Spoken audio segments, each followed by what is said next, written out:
Hello and a very warm welcome to Political Economy with Shweta Punj. This week we are discussing a state that has given India 9 prime ministers. It is as big as Britain. It sends 80 members to the Lok Sabha. It's also a very complicated state, and it is widely believed that the road to New Delhi passes through Uttar Pradesh.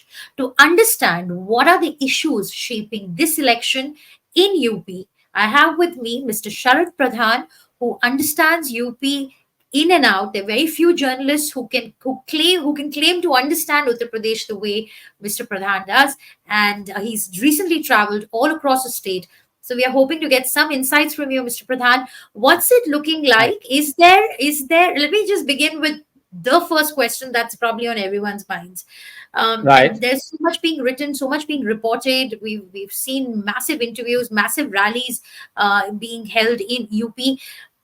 Is there a Modi wave this time around? If you were to compare it with 2019 or 2014? Well, that's a very good question. And in fact, that is the first thing that has become noticeable. When the election began, it seemed like it was a cakewalk for the BJP because of Mr. Modi. Brand Modi was at its peak, and the Ram Mandir had just been consecrated. That consecration ceremony had just been held. And BJP itself, top BJP leadership, was hoping to sail through very smoothly on the name of the Ram Temple. But as the election moved from the first to the second phase, things started taking a different shape. And Hmm. it started becoming very increasingly visible that brand Modi fatigue was there on ground. That Modi magic seemed to be getting faded away for whatever reason. No one had not thought, even I had not expected this. And Hmm. because people got down to uh, the local issues more than because Mr. Modi perhaps was not able to build a narrative. He was expecting too much from the Ram temple, and probably that could be Hmm. the reason that Hmm. he did not start with a narrative that could have pulled the BJP all along. And with Hmm. four phases down, and then Hmm. you could see the way a kind of euphoria began to be visible in the opposition. Opposition Hmm. seemed to be because opposition had not risen to the occasion in time, I would say. It was Sure. like I said somewhere, ki, "Der aaye durust aaye," because too late. It was too late in the day. You see, they were not even able to finalize sharing of seats. They Hmm. were. They really took too long to do all that. But eventually, after the second phase, suddenly some X factor brought them up together again, and they all seem to be just gunning for the BJP with far more gusto and Hmm. drive, which was not visible earlier. Let me tell you, Shweta, I Hmm. was among those who voted for Modi in 2014 Hmm. because I felt that here is a man who is going to rid this country of corruption. Right. He deserves to get a chance. I was ready to not condone what he did in Gujarat in 2002, but Hmm. certainly there was no need to carry the baggage. I felt it is how long is the baggage to be carried? Let's give him a chance. The man has the metal in him. Hmm. But as it unfolded, as it went by, I think 2016, 17 onwards, 16 in particular, I think was the turning point when I realized that I was a big fool. I was fooled. So, Hmm. so it is. I think many people must have felt that way. Of Okay. course, because he So, was succeeded in building a cult about him. So there's a right. lot of blind following also. Hmm. So let's talk about the issues that that are shaping this election, and you raised the point about how this is an election which is being fought on local issues, and it's not such a it's not the Modi wave is probably a little muted this time around from whatever you're saying. So are we getting a sense that local issues are taking precedence over the big larger national narrative, built on religious sentiments, built on national security and so on? National security was such a humbug that was taken to a hype because of Hmm. Pulwama and Balakot. and which a lot of people look at with a lot of suspicion. Hmm. So, I mean, that part, nobody knows what actually might have happened or happened. But certainly, another, you can play a card once. It may not, that same trump card may not work every time. So it was Hmm. always felt that a new Pulwama could be engineered, but that didn't happen. But you Hmm. did see, now you see, now there is a talk of POK, and they are Hmm. busy. I was on two channels yesterday, and I found the anchors who who are larger, more, seem to be more loyal than the king. They were both Hmm. trying to build this narrative that the BJP wants 400 because they want to recapture POK. Hmm. So I said, you don't need to have 400 seats to you need to have a strong, good army, which we have. What is, Hmm. I mean, that is, then this narrative of 400, their own people, now they're trying to attribute it to the opposition. But fact Right. remains that his own people, at least four of them, prominent BJP leaders, had said that we want to change the constitution. It is another matter that Congress gave it a twist that they want to change it because they want to do away with reservation. That's a political Hmm. strategy of So any that party. was And what that that Kejriwal is has also doing, and that is that is working. that has That is worked working. against them. That's worked against them. That's alienating the Dalits Yes, from. yes, that is already alienating the Dalits in a big way, because Hmm. Dalit vote was a large floating vote, Hmm. disillusioned by Mayawati because of her overt leaning towards the BJP. So Hmm. that Dalit vote is going to make a lot of difference this time. Hmm. And it's a large chunk. So even if Hmm. now Mayawati, you will see how her support base is getting eroded, and in the Hmm. next, from one time from some 20, 24 25%, it has came down to 17, 19. Now it is 12.9 or something, and in this Hmm. election I think it will dip further to a single digit. And all that vote which Modi has very systematically tapped in Hmm. 2019, he Hmm. had done it, is now getting away. It's being weaned away by the opposition simply because Hmm. of this. So one faux pas committed by, and nobody said a word. Now they are Hmm. busy disowning all of them. Whether it is Arun Govil or whether it is Giriraj Singh, they are disowning. No, no, no, this is not the party decision and all that. But that doesn't work. The damage is Right. done. So Hmm. these Hmm. are things, that the religion negative is, the narrative is not working because caste Hmm. seems to have overtaken, and this is a Hmm. very important factor for the Dalits and OBCs. That look here, you want to do away with our reservation. You know how touchy is that issue. So now they Right. are giving it another twist that, oh, these guys want reservation for Muslims, which is not said anywhere. So this double engine ki sarkar, which is one thing that they have been talking about. You have Yogi in the state, you have Mr. Modi in the center. Is that resonating with people? And one more thing, the law and order situation, which a lot of people that I've spoken to in UP say that that's a huge positive that Mr. Yogi has brought in. So are these two factors playing out? Are they resonating with people? Well, it has resonated with people to an extent, but not to the extent that it is being shown on their various platforms. The fact of the matter is that the Yogi Adityanath, how much he spends on his publicity. It's a lot about publicity. You, Hmm. it's mind-boggling. It works out to about 3.5 crores a day. That is how it is, about 14 and a half, 1400 and some crores, his publicity. So, Hmm. you are bombarding people with a lot of half truths, which people are bound to believe because they Hmm. have no other source.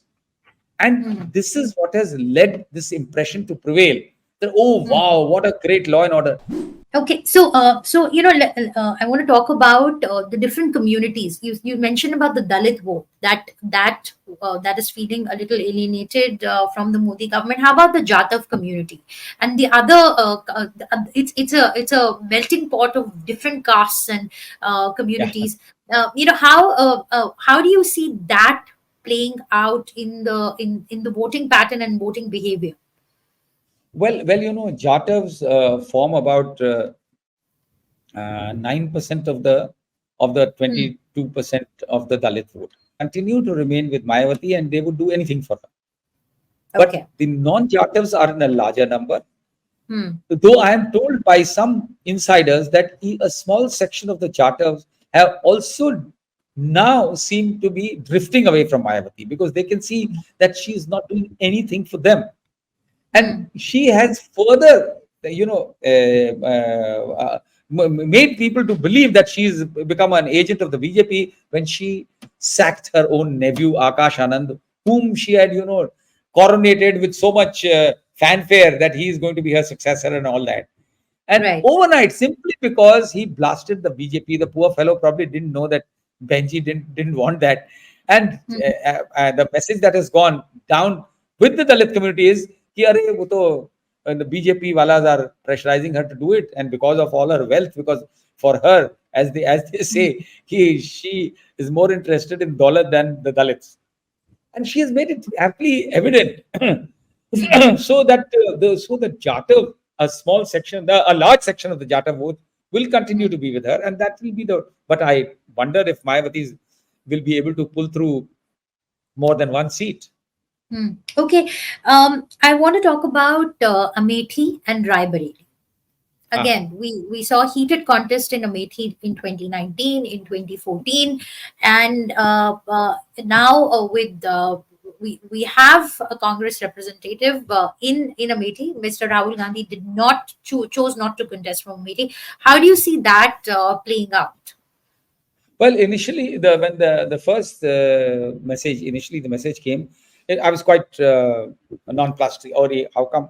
Because Hmm. Rahul Gandhi was the best bet for there, and people there. I had been to Amethi of late, and they were hoping that he would come.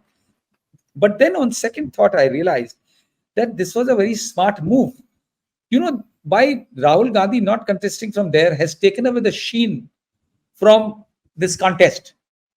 If Rahul was contesting, Smriti Irani would have been on the in front of the camera all along. All the channels would have been blaring whatever she would want him to say. The selection would have been all about the media playing up this. But in terms of it was a Gandhi bastion, do you think this will Yeah, go yeah. back to the Gandhis? It will go back to the No, Gandhis, or what is the sense it's that you're it's getting? well, KL Sharma. I have known KL. I've been watching him for 40 years since he Hmm. came when Rajiv Gandhi's time. He was brought in by Satish Sharma, to whom I think he's distantly related, and Hmm. he started working as a small. But the guy is a very low profile chap who knows people by their names there, the constituents by their names.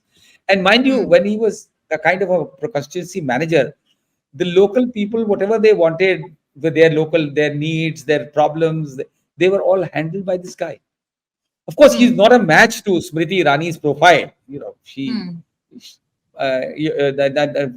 Smriti Irani, not only because Hmm. she's just a minister, but her proximity to the prime minister gives her a very high profile. So this guy is no match, but the you can see how jittery is Smriti Irani simply because if she wins, it's not a big win because you defeated an ordinary Congress worker. And in case she loses, which I would be surprised. I've seen Indira Gandhi getting defeated by Raj Narayan, who was considered a Hmm. buffoon in those days. And Hmm. nobody imagined, Arey, what will Raj Narayan? Just a buffoon. That's what happened. So if she loses, her politics is finished. I don't think she'll be entertained by the BJP leadership at all. And locally, she is kind of there is a large chunk of people who are not impressed by her because of her arrogance. She's not accessible. But Raebareli move is a very smart move. Hmm. If Rahul Gandhi had got contested from Amethi, he would have got bogged down just there because it would have been naturally a challenge. Now, if he loses for the second time, it would be a disgrace to him. So Hmm. now Raebareli is certainly much safer. There's no doubt about it. And why Yeah. not? But in every top political leaders, do you ever see any top political leader contesting against another top leader? Top leader, no.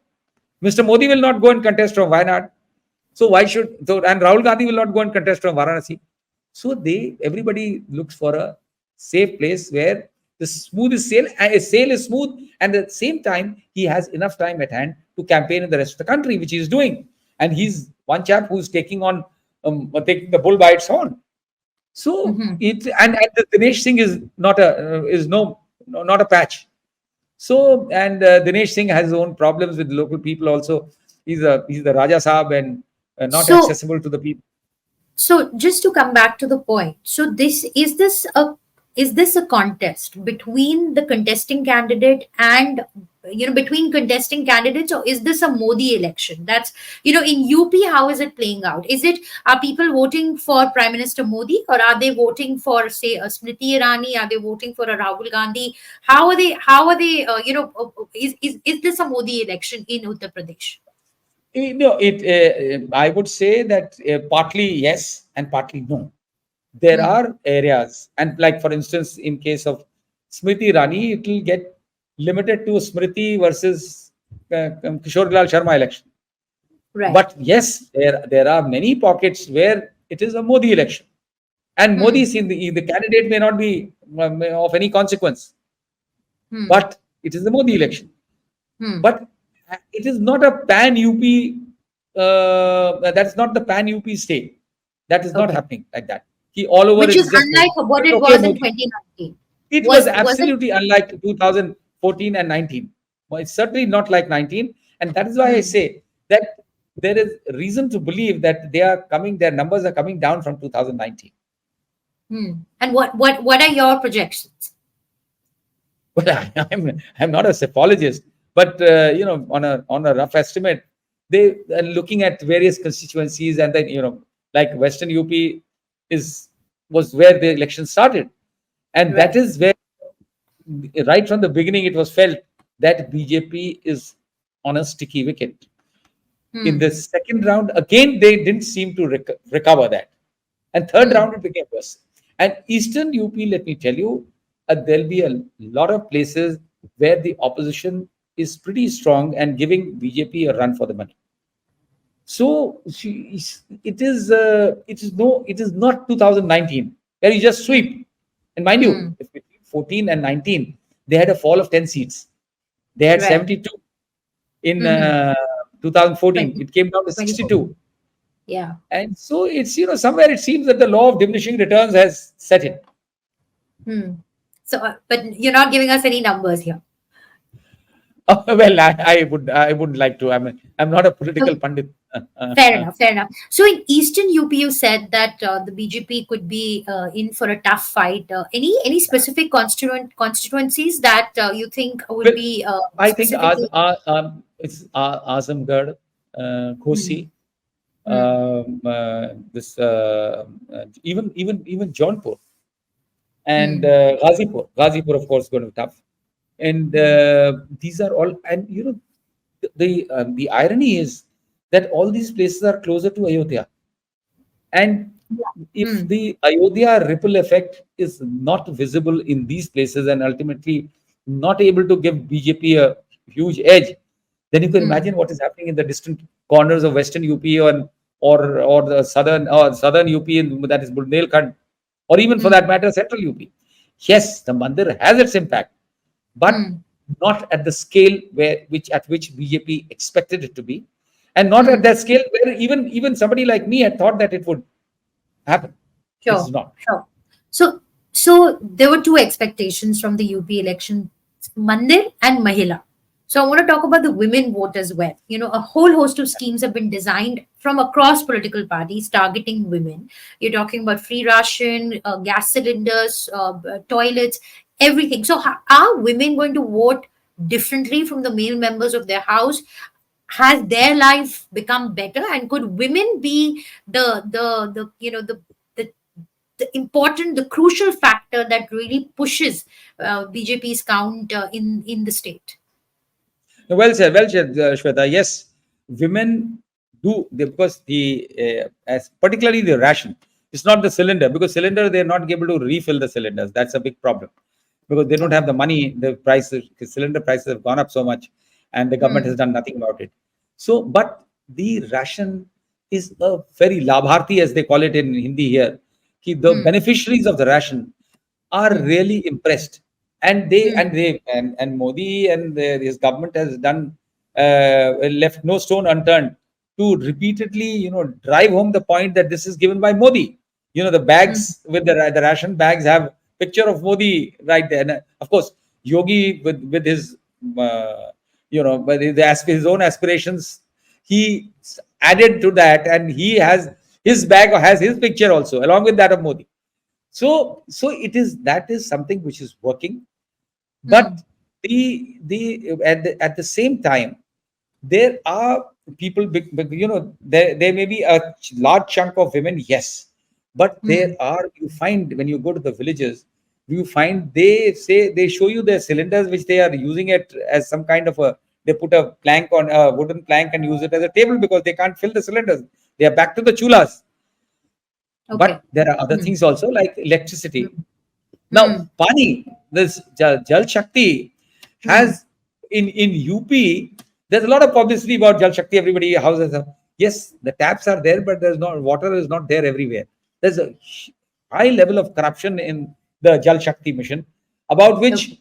Yogi, who's rated as a very honest chief minister, has not been able to do anything because that is Hmm. controlled by the Delhi walas, and with Okay. whom Yogi doesn't have a. I mean, they don't get along. So Hmm. tons of money is being, and the villagers suffer on account of that. So that may prove to be counterproductive. It was a very good scheme if Hmm. it had actually been carried out and people had benefited out of it. Hmm. So So let's talk a little bit more about the Mahila factor in terms of the number of women voters that are there in Uttar Pradesh. How have they voted traditionally? If you could, share some insights on that. I think women have, as I said, it's a divided opinion. But yes, Hmm. a large chunk of there's 50% women voters, Hmm. and I would say that say 30% of those women may be influenced by various things that Modi has done. Okay. But 20 to it is a little edge on this side on towards the BJP. But the other chunk, and women are coming out in large numbers to vote. Correct. They feel that all this is the publicity. It is public as far as their security is concerned, because they face the music every day. They can't even go and get a report lodged in the police station, because Absolutely. and incidents of rape, molestation have not come down. It's Hmm. a different matter that a dowry death is converted into suicide by the police. So, Hmm. which has been happening earlier also, because corruption in the police is something which hits women very hard. Women find Sure. it extremely difficult to even go to a police station to lodge a report, because Absolutely. they are looked at, they are looked at with contempt. They are treated Yeah. most more, pathetically. They are treated. They are not. They are. So they feel that all this is. It is not true that women's Hmm. security and Modi. Yes, they were trying. They also claim that Muslim women, are under their influence because they have been able to do away with the triple talaq law. This is a completely false narrative. This is not true. Okay. No matter all these Paspanda Muslims, they did try to, dent the Muslim vote by dividing them in the name of forward Muslims and backward Muslims by calling Hmm. them Paspandas. But that also has not gelled. Hmm. So even their claim about Muslim women going for them is, it does not hold water. Okay. Okay. But you're saying that the ration scheme seems to have worked, Yes, and yes, that's so and women are exercising their franchise independent of how their family or how the male members decide to vote, which is yes. They would particularly, where education levels are better, where hmm, awareness and education has made a lot of difference for women to assert themselves and hmm, say it, because not everywhere are they able to do it. But yes, that is, you find this visible in a large part of central UP. You find hmm, this in Bundelkhand. But hmm, in western UP, women are still subjugated by certain communities. The kind of sure. the kind of things that Hmm. happen there. There's a male chauvinistic society there. So there it may not there, but yes, there are. UP is such a country. So there are pockets where women will assert themselves and not go with their families. Hmm. who may otherwise go against the BJP. The families Okay. may go against, but they Very, very quickly, Mr. Pradhan, just summing up towards the end, how is this election different from the other two elections that we've had, 2014 and 2019, where Prime Minister Modi is concerned and where the Congress party is concerned and where the India Alliance is concerned? What are the key things that you see emerging from the 2024 election? well, the I think that as I already said it, the fatigue of brand Modi. Hmm. It is no more just a Modi election. That is Okay. one major factor. Hmm. The As far as Modi is concerned, yes, his schemes, particularly the ration scheme, is working very well, and Hmm. people are indebted to him. But it is not as if everybody who's getting an 82 crore people who are getting rations across the country will all vote for him. Yes, but the considering that the brand Modi is has got dented, will Hmm. certainly have adverse impact on the fate of the BJP. As far as Congress is concerned, Congress Hmm. may not have done anything to rejuvenate itself in UP, where they have been in complete dumps. But Hmm. Rahul Gandhi is reinventing himself after the Bharat Jodo Yatra and the other Nyaya Yatra has made a Hmm. lot of difference. It has instilled some kind of adrenaline into the whatever little rank and file that they have. Honestly, Hmm. they have done made no effort to revive the party, but Hmm. today they are, and what they are getting naturally is their support base. If they are getting Dalits who are drifting away are also going to the Congress. Mind you, Dalits have traditionally been with the Congress. Hmm. Muslims who were going head over heels for the Samajwadi Party till Mulayam was there were Hmm. in double minds because Akhilesh did not rise to the occasion to help them out or stand up for their cause on many Hmm. occasions. So even Muslims now that they are together, of course, Akhilesh is not going to lose on the Muslim vote because he is with the Congress. Today, Congress has been able to build it has just come without any, I think, effortlessly. They have got this support of the Muslims as well, who say, okay, now that they are together, we'll vote for them. We'll vote for Samajwadi Party with the Congress. So So that difference has come. The India Alliance being led by Samajwadi Party with Congress as a junior partner of sorts is Yeah, working yeah. out in terms of the appeal to the voters. How does this triangle work out? You have the BJP, you have the India Alliance, and then you have BSP. Whose votes is BSP going to cut? Well, BSP was intending to cut, as it seemed very evident, that was intending to cut the vote of the India Alliance. But Hmm. BSP, as I said earlier, is losing out very badly on its support base.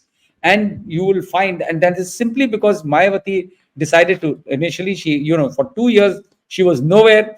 Then, when she came out of her cocoon, which people believed was because she was scared of ED and CBI raiding her, considering the kind of wealth she has acquired. All politicians acquire they have ill-gotten wealth, but in case of Mayawati, it was more than visible. So that was one factor which really disillusioned.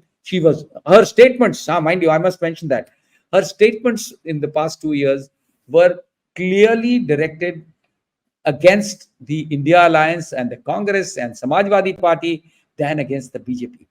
And Hmm. to top it all, she took action against her own nephew Akash Anand, simply because he blasted the BJP. So Hmm. Mayawati is, I think, a spent force, and she's not going to make much of a difference in this election. She has exposed herself very badly. The political fortunes of several very important leaders are closely tied to what happens in UP. Mayawati is one. Mr. Gandhi is another. Mr. Yeah. Yogi Adityanath.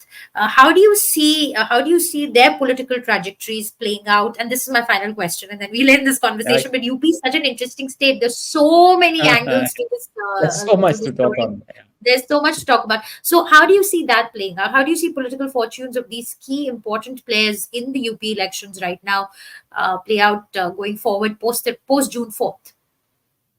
Much will, as far as Rahul Gandhi is concerned, much will depend on how he manages to take the Congress back on its rails. Is he able to do that? Will be is $1 million question. And But if if he he's not succeeds able to do at the that, if he's not able to do that, then then if he's not able to do that, he's going to lose out in the sense that then he will not be able to remain the inheritor of the Congress legacy, which the mother is doing, moving heaven and earth to do, which I So this is think the then make, she this will is a be make or overtaken by break the system. election for Mr. Gandhi. Certainly, for Mr. Gandhi.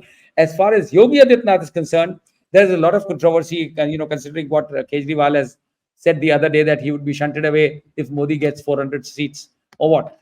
That is a kind of this is being discussed in in several circles of the BJP for quite some time. That because Yogi Adityanath, that book that I wrote on Yogi Adityanath, published by Penguin, has a chapter on the last chapter is on his future prime minister, his aspirations to become prime minister, and